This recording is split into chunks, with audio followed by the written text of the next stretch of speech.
සුබ දවසක් ඔයාලා හැමෝටම අධික හිරු රශ්මිය හින්දා මේ දවස්වල ඔබත් අපහසුතාවයට පත් වෙලා ඇති. එහෙනම් අද මම කතා කරන්න ආවේ අධික හිරු රශ්මියත් එක්ක නිරෝගීමත්ව ජීවත් වෙන්නේ කොහොමද කියලා ඔයාලට පුංචි දැනුවත් වීමක් කරන්න. මේ දවස්වල ඔයා වැඩිපුර වතුර බොන්න. අපිට සාමාන්‍යයෙන් වතුර ලීටර 2ක් 3ක් අතර ප්‍රමාණයක් අවශ්‍ය වෙනවා අපේ දෛනික අවශ්‍යතාවයන් සඳහා. හැබැයි අධික උෂ්ණත්වය නිසා වැඩිපුර අපේ ඇඟෙන් ජලය පිටතට යන නිසා ඔබ කරන කාර්යය අනුව සහ ඔබ අවුල් නිරාවරණය වන ප්‍රමාණය අනුව ඔයා වැඩිපුර වතුර පානය කරන්න. ඒ වගේම මේ දවස්වල හිරු රශ්මිය මෙල්ල කරන වර්ණ භාවිතා කරන්න පුරුදු වෙන්න. ලා පාට සහ සුදු පැහැය අපි වැඩිපුර පාවිච්චි කරොත්, ඒ කියන්නේ අපි අඳින ඇඳුම, අපි අරගෙන යන කුඩය පවා, අපි පාවිච්චි කරන ජැකට් එක පවා ඔන්න කියන වර්ණ වලින් තෝරාගත්තොත් ඔයාට පුළුවන් මේ හිරු කිරණ වලින් යන බලපෑම අවම කරගන්න. අමතක කරන්න එපා තද පාට සහ කළු වර්ණය ඔයා වැඩිපුර පාවිච්චි කරනවා නම් ඔයාට හිරු රශ්මියෙන් ඔයාට ශරීරයට වෙන්න තියෙන බලපෑම වැඩි.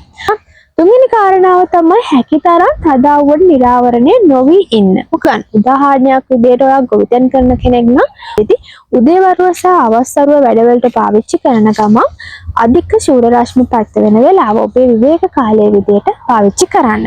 හැබැයි පාසල් වලදී අර අත්‍යවශ්‍ය සේවාවන් වලදී අපිට තද අවුල් නිරාවරණය වෙන අවස්ථාවන් තියෙනවා. ඒ වගේ වෙලාවෙදී ඔබ අනිවාර්යයෙන්ම කුඩයක් හෝ තොප්පියක් පාවිච්චි කරන්න අවුවට යන වෙලාවෙදී ඔබ අවුවේ සිට නිවසට ආපුවාම ඔයා මතක ඇතුව කරන්න ඕන දෙයක් තමයි ඔබ බොන්න ඕනේ සාමාන්‍ය ජලය හෝ උණුසුම් ජලය.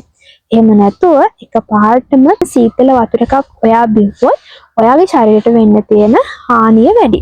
ඒ වගේම ඔයා තදව්වේ ඉඳලා ගෙදර ආපු ගමන් ඔයා නාන්න නැතුව විනාඩි 30ක් විතර විවේකීව ඉඳලා තමයි ඔයා ස්නානය කරන්න පටන් ගන්න ඕනේ.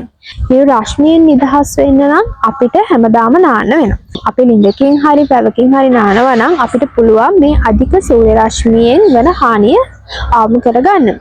ඇඟ සිසිල් කරන ආහාර වැඩිපුර මේ දවස්වල ලබා ගන්න ඕනේ. ආඩිය පිට වෙනකොට සෝඩියම් පොටෑසියම් වල අපේ ඇඟෙන් පිටවීමක් සිද්ධ වෙනවා. අපිට බාහිරින් මේ අයන ලබා දෙන්න ඕනේ මේ වගේ අධික හිරු රශ්මියක් තියෙන කාලයක. එහෙනම් ඔයාට පුළුවන් වෙන්න ඕනේ සෝඩියම් පොටෑසියම් වැඩි ආහාර සහ දියර වර්ග පාවිච්චිට ගන්න.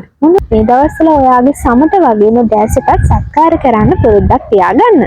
අපිට පුළුවන් අපේ ඇඟ ස්වභාවිකව සිසිල් කරන වටපිටාවක් සකස් කරගන්න. ඒ කොහොමද? ඒ නිසා ඔයාට පුළුවන් නම් ඔයා ගෙදර ඉන්න වෙලාවක ඔයාගේ ජනෙල් දොරවල් හොඳින් විවෘත කරලා ස්වභාවික උලන් ලබාගෙන මේ කියන උෂ්ණත්වය අඩු කරගන්න උපයෝගී කරගන්න.